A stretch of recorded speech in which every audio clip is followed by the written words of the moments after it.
Sir Kumaraswamy ಅವರು ಒಂದು statement ಕೊಟ್ಟಿದ್ದಾರೆ ಸರ್. ರಾಜ್ಯ ಸರ್ಕಾರ ಕೇಂದ್ರ ಸರ್ಕಾರಕ್ಕೆ ಸಹಕಾರ ನೀಡ್ತಾ ಇಲ್ಲ ಕೈಗಾರಿಕೆ ಇಲಾಖೆಯಲ್ಲಿ.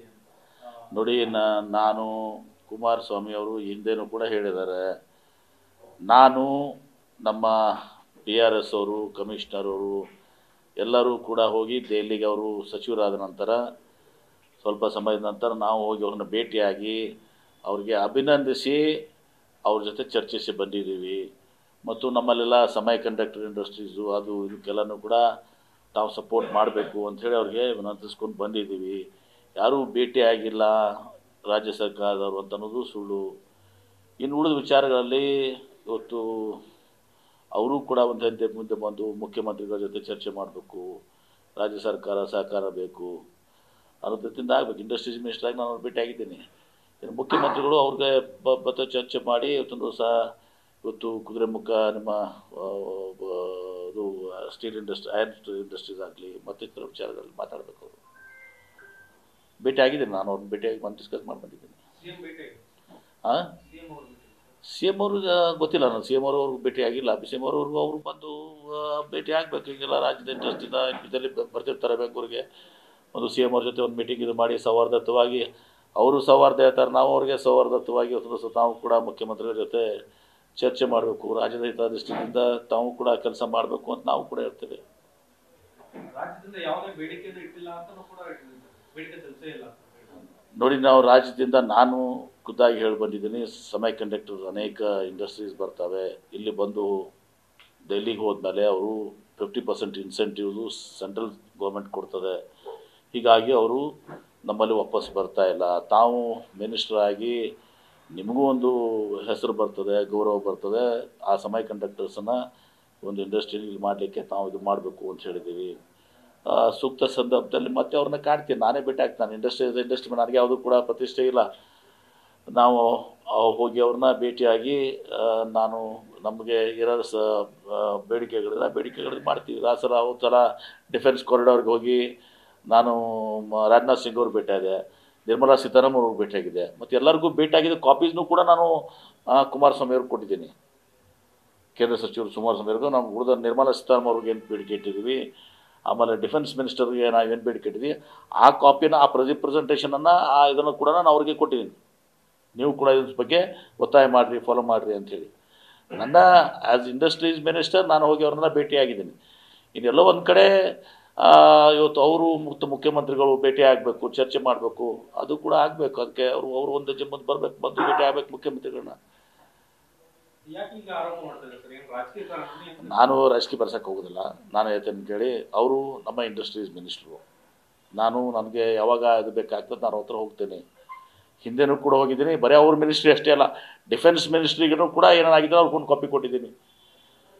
ಮತ್ತೆ ಈಗ ನಾನು ಹೋಗ್ತಾ ಇದ್ದೀನಿ, ಈಗ ಅವ್ರನ್ನ ಭೇಟಿ ಆಗ್ತೀನಿ. ಗ್ಲೋಬಲ್ ಇನ್ವೆಸ್ಟರ್ಸ್ ಮೀಟಿಗೆ ಇನ್ವೈಟ್ ಮಾಡೋಕ್ಕೆ ಹೋಗ್ತಾ ಇದ್ದೀನಿ, ಎಲ್ಲರನ್ನೂ ಭೇಟಿ ಆಗ್ತೀನಿ. ಆವಾಗ ಕೂಡ ಹಿಂದೆ ಕೊಟ್ಟಿದ್ದನ್ನು ಕೂಡ ಮತ್ತೊಮ್ಮೆ ಅವ್ರಿಗೆ ರಿಮೈಂಡರ್ ಮಾಡ್ತೀವಿ.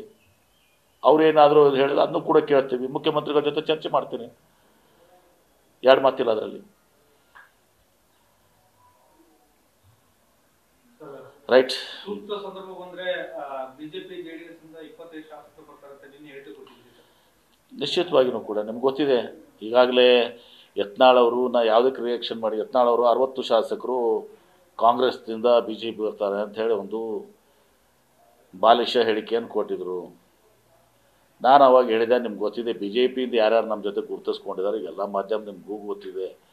BJPನಿಂದ ಕೆಲವು ಜನ ಶಾಸಕರು ನಮ್ಮ ಹತ್ರ ಬರ್ತಾ ಇದ್ದಾರೆ, ಬರಲಿಕ್ಕೆ ಇಚ್ಛೆ ಪಡಿಸಿದ್ದಾರೆ. ನಾವೇನು ಆಪರೇಷನ್ ಹಸ್ತ ಮಾಡ್ತಾ ಇಲ್ಲ. ಅದೇ ರೀತಿ ಜನತಾದಳದಿಂದ ಕೂಡ ಒಂದು ಗ್ರೂಪ್ ಒಂದು ದಿವಸ ಬರಲಿಕ್ಕೆ ಒಂದು ದಿವಸ ತಯಾರಾಗಿದೆ. ಹೀಗಾಗಿ ನಮ್ಮಿಂದ 60 ಶಾಸಕರು ಹೋಗೋ ಪ್ರಶ್ನೆ ಅಲ್ಲ, ನಮ್ಮಿಂದ 6 ಶಾಸಕರು ಹೋಗಲ್ಲ.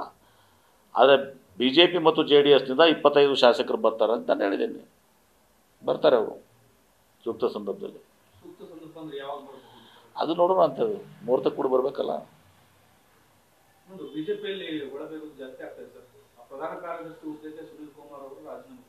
ನನಗೆ ಗೊತ್ತಿಲ್ಲಪ್ಪ, ಅವ್ರ ಪಕ್ಷದ ಆಂತರಿಕ ವಿಚಾರಗಳು ನಾನು ಕೇಳಕ್ಕೆ ಹೋಗಿಲ್ಲ. ಅವ್ರನ್ನ ಕೇಳಿ ನೀವು ಯಾಕೆ ರಾಜೀನಾಮೆ ಕೊಟ್ಟಿದ್ದಾರೆ ಏನಂತ.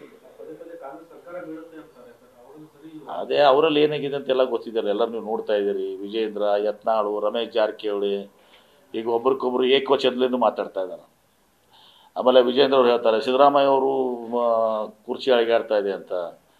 ವಿಜೇಂದ್ರ ಅವ್ರ ಕುರ್ಚಿ ಅಳಿಗಾಡ್ತಾ ಇದೆ, ಒಂದೇ ಕಾಲ ಮೇಲೆ ನಿಂತಿದೆ, 3 ಕಾಲುಗಳು ಹೋಗಿದಾವೆ ಈಗಾಗಲೇ. ಅವ್ರ ಸ್ಥಾನವನ್ನು ಅವ್ರು ಮೊದಲು ಭದ್ರಪಡ್ಕೊಳಕ್ಕೆ ಹೇಳ್ರಿ.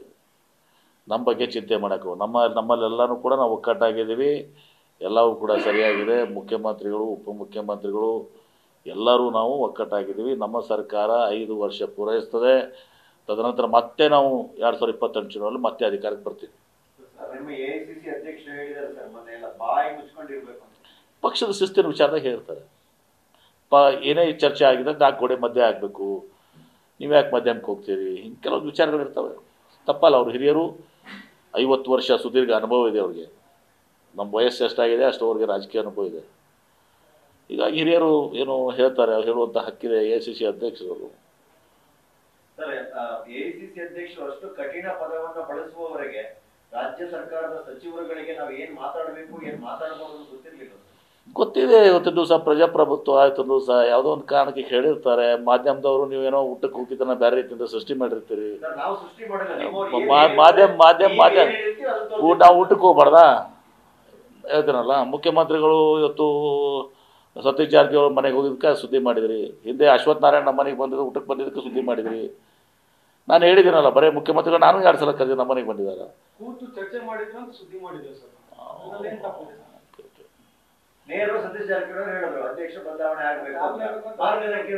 ಅವರು ಸತೀಶ್ ಜಾರಕಿಹೊಳಿ ಯಾವ ಅರ್ಥದಿಂದ ಹೇಳಿದ್ದಾರೆ ಇವತ್ತು?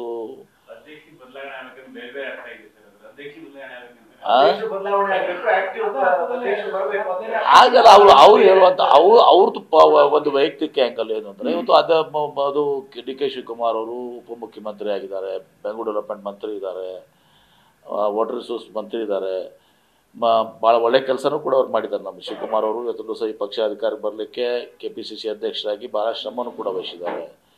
ಈಗ ಅವ್ರಿಗೆ ಬೀನ್ ಓವರ್ಲೇಟೆಡು, ಒಂದು ಫುಲ್ ಟೈಮ್ ಆಗಿ ಇದು ಮಾಡಬೇಕು ಅಂತ ತಮ್ಮ ವೈಯಕ್ತಿಕ ಅಭಿಪ್ರಾಯವನ್ನು ಹೇಳಿದ್ದಾರೆ. ಅದೆಲ್ಲವನ್ನೂ ಹೈಕಮಾಂಡ್ ಇರ್ತಾರೆ. ನಮ್ಮ ಕೈಯಲ್ಲಿ ಯಾರ ಕಡೆಯೂ ಇಲ್ಲ.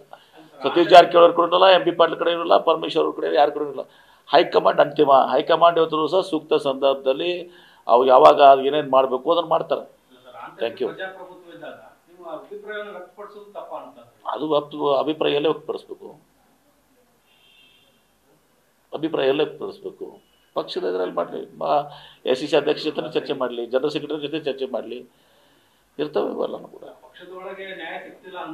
ಹಾಗೇನಿಲ್ಲ ಆಗಲ್ಲ, ಪಕ್ಷದೊಳಗೆ ನ್ಯಾಯ ಇಲ್ಲ. 10 ದಿವಸ ಸತೀಶ್ ಜಾರಕಿಹೊಳಿ ಭಾಳ ಜವಾಬ್ದಾರಿ ಇರ್ತಾರೆ, ಪರಮೇಶ್ವರ್ ಅವರು ಭಾಳ ಜವಾಬ್ದಾರಿ ಇರ್ತಾರೆ. ಎಲ್ಲರೂ ಕೂಡ ಇದರಲ್ಲಿ ಒಂದು ಮನೆ ಒಂದು ಕುಟುಂಬ ಥರ ಎಲ್ಲರೂ ಇದ್ದೀವಿ. ಅದ್ರಾಗ ಯಾವುದೂ ಇಲ್ಲ. ನಮ್ಮ ಸಣ್ಣ ಏನಾಗಿಲ್ಲ. ಯಾರು ನಾವು ಯಾವಾಗಲೂ ಕೂಲೇ ಇರ್ತೀವಿ.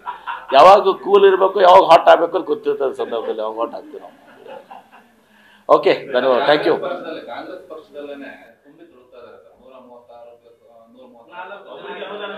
ಮೊನ್ನೆ ಮತ್ತೆ ಆಯ್ತು, ಎಷ್ಟಾಯ್ತು ಈಗ? ಮತ್ತೆ 3 ಆ್ಯಡ್ ಆಗಿದಾವೆ ಈಗ.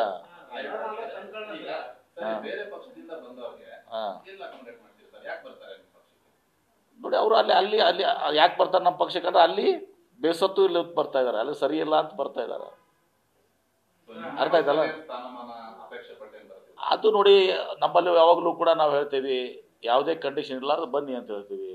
ಅದರಲ್ಲಿ ಇವತ್ತು ಸಹ ಯಾರ್ಯಾರು ಯೋಗ್ಯ ಇದ್ದಾರೆ, ಯಾರು ಇವತ್ತು ಸಹ ಅದನ್ನು ಕನ್ಸಿಡರ್ ಮಾಡ್ತಾರೆ. ಈಗ ಎಷ್ಟೋ ಒಂದು ಕಡೆ ಒಂದು ಕಾನ್ಸ್ಟಿಟ್ಯೂನ್ಸಿಲಿ ನಮ್ಮ ಕ್ಯಾಂಡಿಡೇಟ್ ಇರೋದಿಲ್ಲ, ನಮ್ಮ ಸರಿಯಾದ ಅಭ್ಯರ್ಥಿ ಇರೋದಿಲ್ಲ, ಕ್ಯಾಂಡಿಡೇಟ್ ಇರೋದಿಲ್ಲ, ಸರಿಯಾದ ಅಭ್ಯರ್ಥಿ ಇರೋದಿಲ್ಲ.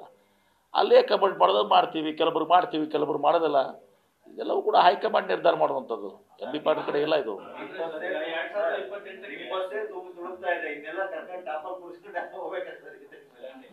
ಗೊತ್ತಿದಲ್ಲ, ಅವ್ರದ್ದು ಖಾಲಿ ಆಗ್ತದೆ ಅಂತ ಗೊತ್ತಾಯ್ತಲ್ಲ, ಅವ್ರು ಕೊಡ ಖಾಲಿ ಆಗ್ತದೆ ಅಂತ ಗೊತ್ತಾಗಿದೆಯಲ್ಲ ನಿಮ್ಗೆ. ಅಷ್ಟು ಗೊತ್ತಾದ್ರೆ ಸಾಕು ನಿಮಗೆ. ಅವ್ರು ಕೊಡದಲ್ಲಿ ಇವತ್ತು ನೀರು ಉಳಿತಾ ಇಲ್ಲ ಅಂತ ಗೊತ್ತಾಗಿದೆಯಲ್ಲ ನಿಮಗೆ. ಅವರು ಹಡಗ ಮುಳುಗ್ತಾ ಇದೆಯಲ್ಲ. ನೋಡೋಣ, ಜನರ ಕೈಯಲ್ಲಿದೆ. ಸುಮ್ಮನೆ ನಾವು 170 ಹೇಳೋದಲ್ಲ. ನಾವು ವಾಸ್ತವವಾಗಿ ಇವತ್ತಿನ ದಿವಸ ನಾವು ಪಕ್ಷ ಅಧಿಕಾರಕ್ಕೆ ಬರ್ತೀವಿ. ಆಗ ಹತ್ತಿರ ಬಂದಾಗ ನಾವು ಎಲ್ಲನೂ ಕೂಡ ವಾತಾವರಣವನ್ನು ನೋಡ್ಕೊಂಡು ನಾವು ಹೇಳ್ತೀವಿ, ಸಲ 135-140 ಸೀಟ್ ಬರ್ತೀವಿ ಅಂತ ಹೇಳಿದ್ವಿ, ಬಂದಿದ್ದೀವಿ ನಾವೀಗ. ನಮ್ಮ ಅಧ್ಯಕ್ಷರು 136 ಅವರು ಅದನ್ನು ಕೇಳಿ ಹೇಳಿಬಿಟ್ಟಿದ್ರು, ಅಸ್ಟ್ರಾಲಜಿಕ್ಕೆ 136 ಕರೆಕ್ಟ್ 36 ಬಂದಿದೆಯಲ್ಲ. ನಮ್ಮ ಅಧ್ಯಕ್ಷರು ಆ ಟೈಮ್ನಾಗ ಸೂತ ಸಂದರ್ಭ ಹೇಳ್ತಾರೆ ಅವ್ರೀಗ. ಹಾಗೇನಲ್ಲ, ಎಲ್ಲರೂ ಪೂರ್ಣ ಪ್ರಮಾಣದ ಅಧ್ಯಕ್ಷರಾಗಿ ಅದು ಯಾವುದನ್ನು ಹೈಕಮಾಂಡ್ ಡಿಸೈಡ್ ಮಾಡ್ತಾರೆ, ಎಲ್ಲವನ್ನ ಹೈಕಮಾಂಡ್ ಡಿಸೈಡ್ ಮಾಡ್ತಾರೆ. ಯಾವುದನ್ನು ಕೂಡ ಮುಂದುವರಿಸಬೇಕಾಗಿದ್ದು ಕೂಡ ಕರ್ತಾರೆ, ಬದಲಾವಣೆ ಮಾಡಲಿಕ್ಕೆ ಕಳಿಸ್ತಾರೆ, ಎಲ್ಲದಕ್ಕೂ ಹೈಕಮಾಂಡ್ ನಿರ್ಧಾರ ಮಾಡ್ತಾರೆ. ಸಿಎಂ ಕುರ್ಚಿ ಖಾಲಿ ಇಲ್ಲ, 5 ವರ್ಷ ಸಿದ್ದರಾಮಯ್ಯ ಮುಖ್ಯಮಂತ್ರಿ ಆಗಿರ್ತಾರೆ ನಾವು ಹೇಳಿದ್ರಿ ಸರ್. ಹೌದು, ನನಗೆ ನೀವು ಕೇಳ್ತೀರಿ ಮುಖ್ಯಮಂತ್ರಿಗಳು ಬದಲಾವಣೆ ಆಗ್ತಾರ ಅಂತ ಕೇಳ್ತೀವಿ, ಏನರ್ಥ? ಅಲ್ಲ ಸರ್, ಈಗಲೂ ತಾವು ಶಿಕ್ಷಣ ನಾನು ಹೇಳಿದ್ದೀನಲ್ಲ, ಈಗ ನಾವು ಪಕ್ಷ ಹೇಳಿದೆ ಇದೆಲ್ಲ ಹೇಳಿಕೆ ಕೊಡಬೇಡಿ ಅಂತೇಳಿ. ಈಗ ಹೇಳ್ತೀನಿ, ಪಕ್ಷ ಹೈಕಮಾಂಡ್ ಅಂತಿಮ. ನಾನು ಒಂದು ಕಡೆದಾಗಿ ಹೇಳ್ತೇನೆ, ಹೈಕಮಾಂಡ್ ಅಂತಿಮ. ಹೈಕಮಾಂಡ್ ಎಲ್ಲವನ್ನ ಗಮನಿಸ್ತಿದೆ, ಹೈಕಮಾಂಡ್ ಎಲ್ಲವನ್ನು ನೋಡ್ತಾ ಇದೆ, ಅಳೆದು ತೂಗಿ ಯಾವ ಸಂದರ್ಭದಲ್ಲಿ ಯೋಗ್ಯವಾದ ಡಿಸಿಷನ್ ತಗೋಬೇಕು. AICC ಅಧ್ಯಕ್ಷರು ಮಲ್ಲಿಕಾರ್ಜುನ್ ಖರ್ಗೆ ಅವರು, ನಮ್ಮ ನಾಯಕಿಯಾದಂಥ ಶ್ರೀಮತಿ ಸೋನಿಯಾ ಗಾಂಧಿಯವರು, ರಾಹುಲ್ ಗಾಂಧಿಯವರು, ಇನ್ನಿತರ ಹಿರಿಯರು, CWC ಮೆಂಬರ್ಸು ಎಲ್ಲರೂ ಕೂಡಿ ಸೂಕ್ತವಾದಂಥ ನಿರ್ಧಾರಗಳನ್ನ ನಮ್ಮ ರಾಜ್ಯ ಅಷ್ಟೇ ಅಲ್ಲ ಎಲ್ಲ ರಾಜ್ಯಗಳಲ್ಲಿ ಉತ್ತರ ತೆಗೆದುಕೋತಾರೆ. ಥ್ಯಾಂಕ್ ಯು, ಧನ್ಯವಾದಗಳು ಕಾರ್ಯಕ್ರಮ. Thank you.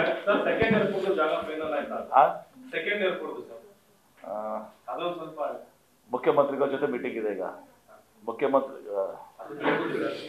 ಎರಡನೇ ಏರ್ಪೋರ್ಟ್ ವಿಚಾರದಲ್ಲಿ ಬಹುಶಃ ಇನ್ನು 2 ದಿವಸದಲ್ಲಿ ಮುಖ್ಯಮಂತ್ರಿಗಳ ಜೊತೆ ಮೀಟಿಂಗ್ ಇದೆ. ಮೀಟಿಂಗನ್ನು ಮಾಡ್ತಾ ಇದ್ದೀವಿ.